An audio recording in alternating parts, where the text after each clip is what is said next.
Excited to have the Little House on the Prairie. This is the sixth stop for this tour. It's a brand new tour. It's a brand new musical out on tour. I'm here at the Civic Center Music Hall where Little House on the Prairie, the musical, is going to be happening from November 17th through November 22nd, which is brought to you by Celebrity Attractions. I'm here with Melissa Gilbert, who played Laura in the TV show, hit TV series in the 70s, and now she's playing Ma. Thank you so much for joining me. Thank you. All right, tell me about this musical, obviously singing. Is this your first singing role? This is my first singing role.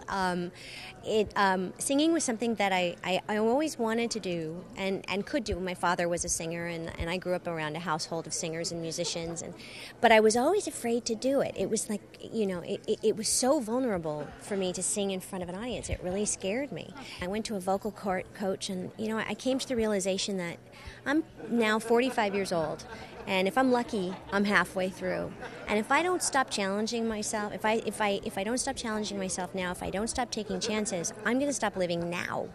And I don't want to be that person. Tell us about the musical. People are obviously going to be thinking about the TV series.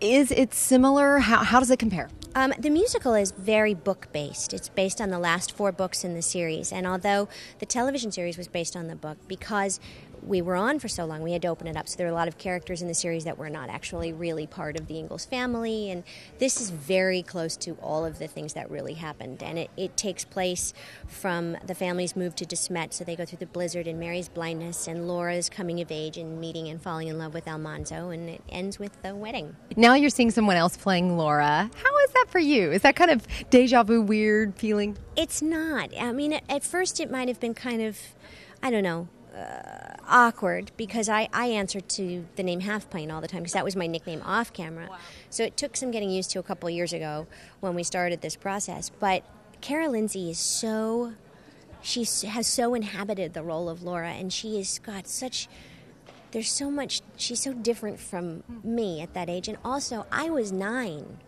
when it started, and I was playing her at that age. Cara is a young woman playing a young girl.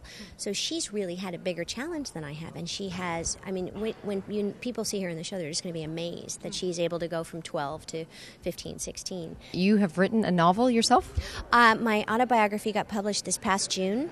It's called Prairie Tale, a Memoir, and it actually comes out in paperback, I believe, on February 13th, and we're talking about the book on tape now, and it was on the New York Times bestseller list for 8 weeks, and it's being sold as part of the merchandise here, so people can pick it up at the theater if they want to read it. It's not for children, but it's definitely for parents, because it's the true story of my life, and, my life's been complicated. My 14-year-old is in the show with me, plays a number of roles, but primarily Willie Olson, which was the role played by my brother Jonathan in the television series. Oh, I know. It's all full circle. So I'm spinning, actually. It's more than that. Well, this sounds wonderful, and obviously for more information, people can check out Celebrity Attractions website, and it's at the Civic Center Music Hall. Thank you so much for your time. Thank you very much.